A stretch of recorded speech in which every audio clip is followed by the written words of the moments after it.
So far, rock and roll has been pretty much a man's business. Pat Benatar says being one of the few women to really make it also makes her a role model to a lot of people, something she's not completely comfortable with. I mean, I don't want to be thrust into a role model situation, but that's the way it is, because everyone who's in the public eye becomes a role model to someone. And if I'm going to be a role model to someone, I want to make sure that they understand what I meant, because I know what I mean. I'm trying to get it across. You don't always get it across. I mean, sometimes you don't. You blow it, you do it, and you didn't get it across what you meant, you know. But if I am going to do it, I want them to understand that I don't, you know, I see them out there, I see their fists go up in the air when I sing I Need a Lover, and I go, okay, that's a little heavy-handed, but I think you got the message, you know. I mean, it's, and you know, you worry about them. They're like your children, and you worry that you're like giving them the wrong idea. You don't want them to, don't take this too seriously. You know, this is only an expression, it's not reality all the time.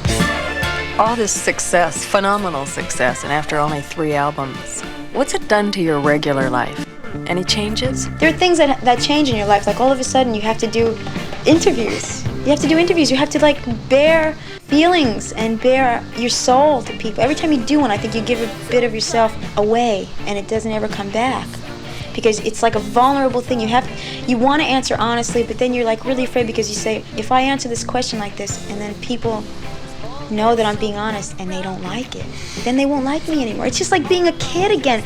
It's like being weird. Like maybe they won't be my friends anymore if I say this way, you know. And it's like a weird thing. And I mean, obviously you go, yeah, well, that's ridiculous, and you just gotta like, you know, be cool about it and stuff. But that kind of thing, and personally, I think you start. The worst thing that happens to you is that you become too aware of yourself, which is why I do the least amount of business I can when we're off the road. I do very few interviews and articles and things and photo sessions, because I don't want to get that aware of myself, because then you wake up in the morning and you look at yourself when you used to be able to go, okay, I'm not bad, you know, I ain't great, but I can live with this. And then you start looking at yourself going, I don't look like those pictures. I don't look like those pictures. Those pictures are a lie, you know. I mean, I'm okay, but I don't look like that. And then that happens to you, and then you go, whoa, wait, this is wrong. You know, I mean, the warning signals go off in your head, and you go, this is the definite road that you don't want to take. And you come back. I don't know if you can keep coming back. And I imagine that as it keeps going, if you keep slipping, you slip, and that's it, you know. So that's difficult sometimes. I think it's much easier for a person who doesn't have the dual personalities. The person that is the person who is rocked out in their life and is rocked out on stage, it's easier, because I mean, there's nothing to like go back and forth. When you have to go back and forth, you're constantly wearing on yourself, you know. I try very hard to like not be it, not look like it, not act like it, not for any reason, just because I'm not comfortable doing it off stage. I'm only comfortable doing it on stage. And then what happens is, as soon as the concerts are over and stuff, it really goes, it's gone. She's gone. She doesn't come out again until the next night. When you're running to get on the bus, and you have security guards punching kids in the face to stop them from pulling your hair or grabbing your clothes or something, like, you know, stealing things just to have something. You're standing there and you're back to being normal, and you see all this insanity, and you don't relate, because you're not the other one anymore, you know. And you just stand, I mean, you just get so like nuts. You go in the bus and you start crying. I mean, you're crying and you say, why are they doing this? Why are people getting hurt? Why are people, you know, doing this to each other? You know, why can't they just like come here and like not hurt themselves?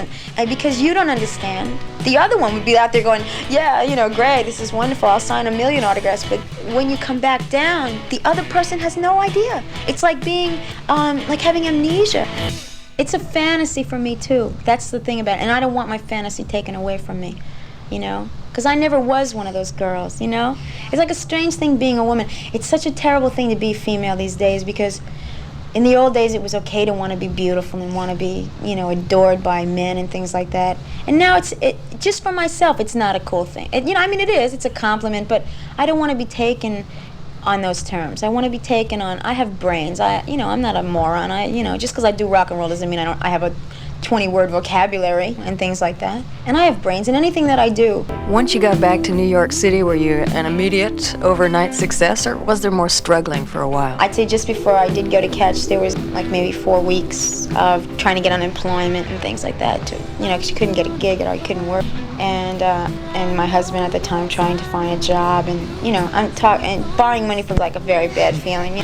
So that was the lowest point. I mean, I remember there was one week where we ate rice and beans for 5 days. I mean, and I had a cat because we had to spend money to buy cat food and not for ourselves. But then I went to Catch. Enough of the sad sob stories. And I waited online like everybody else. That night I sang, and it was like 3:45 in the morning. And I don't know, something just happened, and everyone went crazy. And it was a really spectacular thing because I only remember it in slow motion for myself.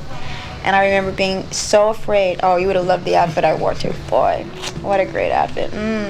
I even wore a scarf around my neck. Oh yes, I was cool. Remember that style of dress that had like, it looked like kerchiefs on the bottom points? I wore this. Oh, I was wonderful. And I had straight hair, and I just looked like Mary Tyler Moore, I guess. I don't know. And I sang a Judy Garland song to boot, but that's okay because I love Judy Garland. And I don't know, everyone went wild, and Newman came running in from the bar, and he told me to do another song, which was supposedly, they stroke me and tell me this, I'm sure they're lying, that no one does 2 songs. So they probably lied, and everyone probably did 2 songs, but I got to do 2 songs. And then I came back for weeks and weeks and weeks, which turned into years, at which time I would talk with him about what I wanted to do about this rock and roll thing that I wanted to do. And he was real skeptical, and he said, I don't know, he goes, there's not a lot of girls out there doing this, and he goes, you don't want to do, like, he used to call it slut rock, and I'd say, no, that's no, well, let's try it again, And he finally understood what I meant, and then he said, okay, just don't beat your head against the wall. If it can't be done, don't kill yourself trying to do it. If you really want to do it, go for it. But I'll back you up, but I don't think you should kill yourself in the process of it, So what about your first album? How'd you feel when you finally had your own record? The only thing that I remember saying is that when it was finished, we listened to all the cuts back, and I said, what if no one buys this? And I started to cry, and everybody says, well, we don't know, and even Chrysalis at the time was like, we don't know how it's going to go. We took this shot now on this girl, and all these girls, like, had just released their records, and we were the last one to release. So everybody was, now the balloon was like starting to like drop a little, because they figured we don't have to jump on things, and all these other girls came out. So even if this record is great, it still might bomb because just the circumstances. So I mean, I wasn't like really going, oh yeah, it's a great record. Yeah, I mean, I was just like kind of going, okay, now we wait. Your stage image, I think, almost from the very beginning, drew a lot of attention and heat from the critics. That you were a sexy, hot little number. How did it affect you to hear people describe you like that? Well, now that I'm here, I understand a lot better why it always comes across like that. It's something that cannot be helped unless you look and dress like Patti Smith. I mean, for some reason, it's like I always say, rock and roll is a very sexual kind of music. I think that in itself is enough already, not for me and not for the public, but somewhere it spoils it. You know what I mean? I mean, it's the great thing about it, but it's the double-edged sword about it, is that if you don't want, you have to be, because you have to be sensual on stage, because that's the whole thing. You don't have to be offensive, which is what I always try to do, is not be offensive, but I'm not going to stop being sexual on stage or sensual on stage, because that is part of the music. The music doesn't always come from the head, it comes from the neck down sometimes, And it's something I've had to live with now that at first I really rebelled against everyone saying, oh, she's like this sex siren and all this, because because your values are still there, and the old things that I felt, I didn't want them challenged. I didn't have intentions of coming out as this sexual bitch. It just so happened that, I mean, you do physical things on stage. I mean, things that I do that I don't know that I do happen. And so that it started to come out. And most of it was a pro thing. But the con things really affected me more.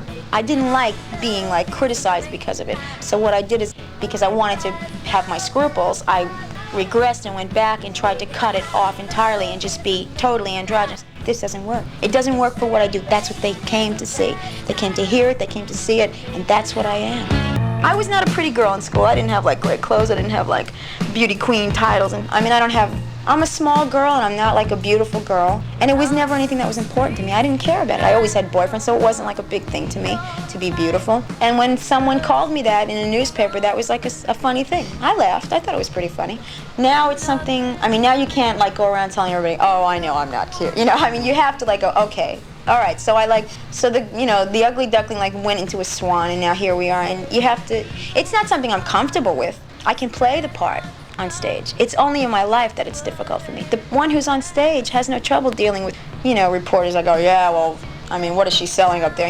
She says, hey, f you, I don't care what, you think that you're a schmuck, But this one has a tough time because this one is still this one. I don't live for rock and roll. See, that's the whole thing, is I don't live for it. But there's a part of me that lives to be that girl.